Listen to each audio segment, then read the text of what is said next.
वाहन स्क्रैपिंग नीति के तहत पिछले 1 साल में अपनी आयु पूरी कर चुके खटारा और प्रदूषण फैलाने वाले वाहनों को समाप्त करना इतना आसान नहीं होगा, क्योंकि पिछले 1 साल में 6 राज्यों में से केवल 5,359 निजी और 67 वाणिज्यिक गाड़ियों को ही स्क्रैप किया जा सका।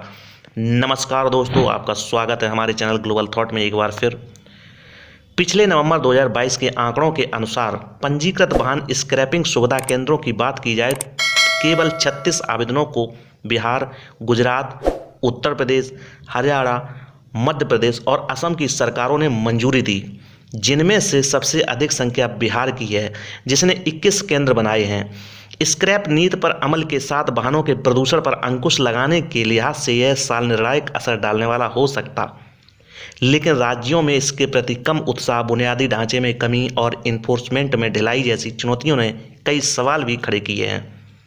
दोस्तों, आपको फिर से बता दें कि 1 अप्रैल से 9 लाख सरकारी वाहन कबाड़ में तब्दील किए जाने हैं, जबकि 45 से 50 लाख निजी और व्यावसायिक वाहन ऐसे हैं जो अपनी आयु पूरे कर चुके हैं और इस स्क्रैप होने के इंतजार में हैं। कुछ राज्य तो ऐसे हैं जो अपने वाहनों को लेकर सशंकित हैं, क्योंकि उन्हें लगता है कि परिवहन निगम की पुरानी खटारा बसें स्क्रैप हो जाने के बाद उनके लिए नई बसें खरीद पाना आसान नहीं होगा। हालांकि ऐसे राज्यों की चिंता को पिछले दिनों वित्त मंत्री ने अपने बजट भाषण में इस भरोसे के साथ दूर किया है कि स्क्रैप पॉलिसी पर अमल के लिए पैसों की कमी नहीं होने दी जाएगी। लेकिन केंद्र के समझाने के बाद भी राज्य सरकारें बहुत धीमी चाल से चल रही हैं। मंत्रालय के डाटा के मुताबिक 1 जनवरी 2022 से 31 जनवरी 2023 के बीच केवल 5,426 निजी और व्यावसायिक वाहन स्क्रैप किए जा सके। इसका एक बड़ा कारण निजी निवेश के जरिए स्थापित होने वाले स्क्रैप सुविधा केंद्रों की सीमित संख्या है।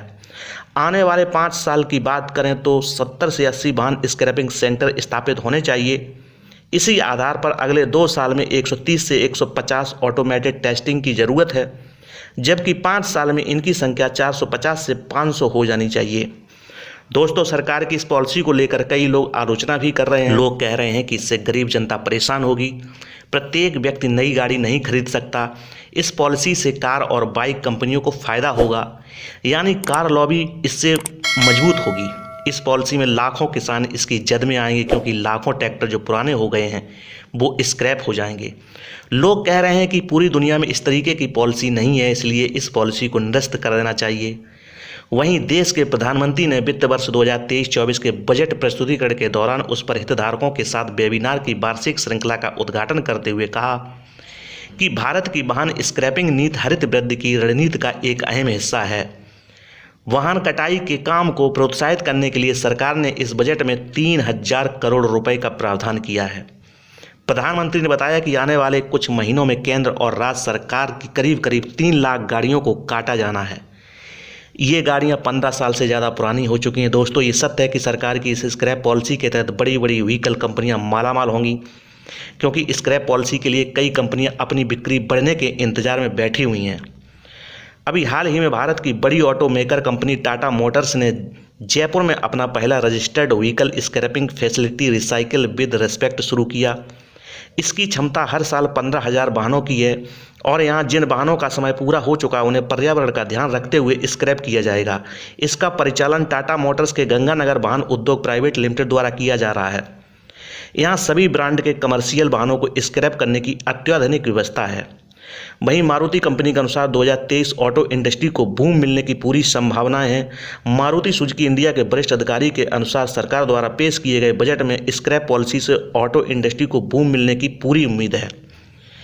अधिकारी ने आगे कहा कि इसके तहत 9 लाख से अधिक वाहनों को स्क्रैप करने की घोषणा की गई है। लाखों गाड़ियों के स्क्रैप होने पर उनकी जगह नई गाड़ियों की मांग स्वतः पैदा होगी। दोस्तों, अगर देखा जाए तो इस स्क्रैप पॉलिसी के लागू होने से देश के प्रधानमंत्री से लेकर नितिन गडकरी और कार और बाइक कंपनियां सभी बड़ी खुश नजर आ रही हैं। इन लोगों को उम्मीद है कि इससे देश का विकास होगा, वाहनों की बिक्री होगी, लोगों को रोजगार मिलेगा और सबसे बड़ी बात बताई जा रही है कि इससे प्रदूषण भी कम होगा। दोस्तों, ये हो सकता है कि इस स्क्रैप पॉलिसी के तहत गाड़ियों की बिक्री में बूम होगा और लोगों को रोजगार मिलेगा, अर्थव्यवस्था को रफ्तार मिलेगी और प्रदूषण भी कम होगा। ये सब बातें हो सकती हैं कि सही हों, लेकिन सबसे बड़ी बात यह है कि क्या सरकार इस पॉलिसी को लाने से पहले देश की जनता की राय किसी माध्यम से नहीं ले सकती थी? क्या इस देश में जिनके वाहन पुराने हो गए हैं और वो सभी लोग नए वाहन खरीद लेंगे? क्या सरकार इतनी ज़्यादा सब्सिडी या टैक्स में रियायत दे देगी कि देश के किसान और इस देश के गरीब इंसान पर कोई अतिरिक्त भार नहीं पड़ेगा? दोस्तों, इस पॉलिसी के बारे में आप क्या सोचते हो? अपनी राय को कमेंट बॉक्स में ज़रूर जाहिर करें। और अगर मेरे द्वारा दी गई जानकारी आपको अच्छी लगती तो मेरे चैनल को लाइक, शेयर और सब्सक्राइब करना ना भूलें। धन्यवाद।